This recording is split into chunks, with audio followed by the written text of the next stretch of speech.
বাঙালিদের একটি জনপ্রিয় খাবার ঢেঁকি শাক। এটি কোনো নতুন রেসিপি নয়, পুরনোই তো। তবে বাঙালিদের সব বাড়িতে এই রেসিপিটা হয়েই থাকে। তো ওটাই দেখার পালা বন্ধুরা, আমি কিভাবে তৈরি করি। তো বন্ধুরা, শুরুতেই বন্ধুদের কাছে একটি রিকোয়েস্ট বা অনুরোধ, বন্ধুরা প্লিজ বন্ধুরা তোমরা পুরো ভিডিওটা জুড়ে থাকার অনুরোধ রইল। আশা করি ব্লগটা একটু হলেও ভালো লাগবে। তো বন্ধুরা দেখো, আমি বনে চলে এসেছি, মানে জঙ্গলে। তো এগুলো তো জঙ্গলেই হয়। তো আমি কিছু ঢেঁকি শাক উঠিয়ে নিব।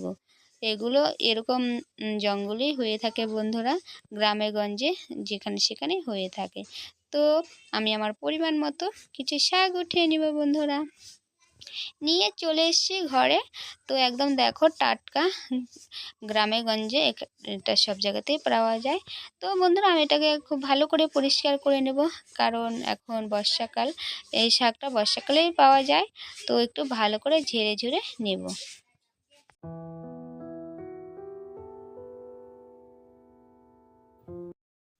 তো শাকগুলো তো ঝেড়ে ঝেড়ে পরিষ্কার করে নিয়েছি। তো দেখো এভাবে বটি দিয়েই কেটে নিচ্ছি।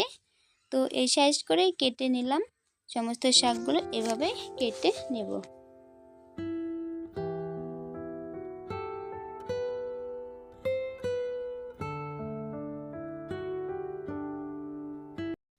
শাকগুলো কাটা হয়ে গিয়েছে। তো আর এখানে নিয়ে নেব একটি মিডিয়াম সাইজের আলু।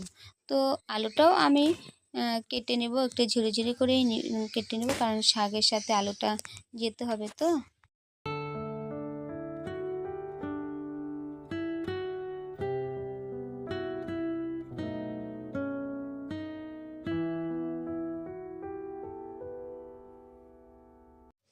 আর বন্ধুরা এখানে আমার সমস্ত কিছু মানে কাটা হয়ে গিয়েছে। তো এগুলোকে একটু পরিষ্কার জলে 2-3 বার করে ধুয়ে নেব। তো এদিকে আলুটাও ধোয়া হয়ে গিয়েছে, শাকটাও ধোয়া হয়ে গিয়েছে। আর নিব কয়েকটা কাঁচা লঙ্কা। তো কাঁচা লঙ্কাগুলো কেটে নিচ্ছি। সমস্ত উপকরণগুলো একদম রেডি। দেখো আলুগুলো কেটে ধুয়ে পরিষ্কার করে নিয়েছি, শাক, কাঁচা লঙ্কা কেটে নিয়েছি, আর সঙ্গে নিয়েছি কয়েক কোয়া রসুন। তো তারপর চলে এলাম শিলনোড়ার কাছে, নিয়ে দিলাম কিছু সর্ষে, রাঁধুনি, আর নিয়ে নেব কিছু পোস্ত। তো এগুলোকে শিলনোড়াতেই ভালো পেস্ট হবে, তো মিক্সিতে সেরকম ভালো আসে না। তো আর এখানে একটু ঝালের জন্য নিয়ে নেব একটি কাঁচা লঙ্কা কেটে দেবো। তো তো এগুলি খুব ভালো করে পেস্ট করে নেব।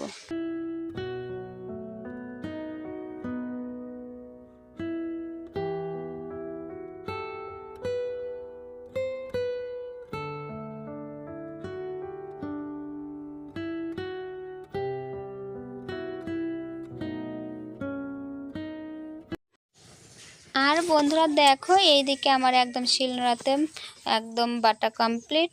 তো তারপর গ্যাসে কড়া চাপিয়ে দিয়েছি কড়া। তো কড়া হিট হয়ে গিয়েছে, সরষের তেল দিয়ে দিলাম। তো এটা পুরোটা সরষের তেলেই করব। ফোড়নে দিয়ে দিলাম রাঁধুনি আর একটু কয়েক কোয়া রসুন। তো এগুলো মিষ্টি স্মেল বেরোলে দিয়ে দিব কিছু কাঁচা লঙ্কা। তো এটাও একটু ভালো করে মানে হালকা ফ্রাই করে দিয়ে দিব মানে আগে থেকে কেটে রাখা আলুগুলো। তো আলুগুলো দিয়ে একটু নাড়াচাড়া করে নেব। আলুগুলো একটু নাড়াচাড়া করে এখানে দিয়ে দেব পরিমাণ মতো হলুদ গুঁড়ো। এখানে আমি দিদিমা হলুদ ব্যবহার করছি, তো কালারও খুব সুন্দর। আর দিয়ে দেব এখানে স্বাদ মতো নুন, দিয়ে ভালো করে নাড়াচাড়া করে নেব। মোটামুটি এখানে আলুগুলো যখন আমার 50% মানে কুক হয়ে যাবে, তখন আমি আগে থেকে কেটে রাখা শাকগুলো দিয়ে দেব। তো আমার আলু এখানে 50% কুক হয়ে গিয়েছে। তো এখন আমি সেই আগের থেকে পরিষ্কার করে রাখা সেই ঢেঁকি শাকগুলো দিয়ে দিলাম, দিয়ে একটু নাড়াচাড়া করে 2 মিনিটের জন্য ঢেকে দেব। এটা পুরোটা মানে এখানে আমি কোনো জল ইউজ করব না, শাক থেকে যে জলটা রিলিজ হবে সেটা দিয়ে আমার রান্নাটা কমপ্লিট হয়ে যাবে। আর দেখো বন্ধুরা, মোটামুটি আরেকটু নেড়ে চেড়ে নেব। তো আর শিলনোড়াতে বেটে নিলাম সর্ষে, তো সেই সর্ষে বাটাটা দিয়ে দেব। মোটামুটি আমার এখানে কুক কিন্তু 70% হয়ে গিয়েছে। তো তারপর দিলাম সর্ষে পোস্ত বাটা। তো এখানে আর 30% কুক করে নামিয়ে নেব বন্ধুরা। তো ফাইনালি বন্ধুরা আমার কুক একদম মানে নামানোর উপযুক্ত হয়ে গিয়েছে।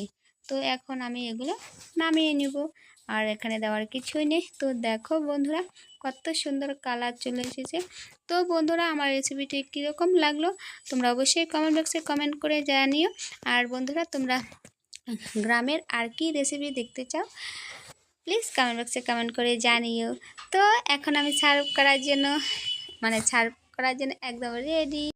আর এই রেসিপিটি গরমা গরম ভাতের সাথে জাস্ট জমে যাবে বন্ধুরা। তো দেখো একদম রেডি। ওকে বন্ধুরা আজকের মতো এখানেই রাখছি, আবার দেখাবে নেক্সট কোনো রেসিপিতে।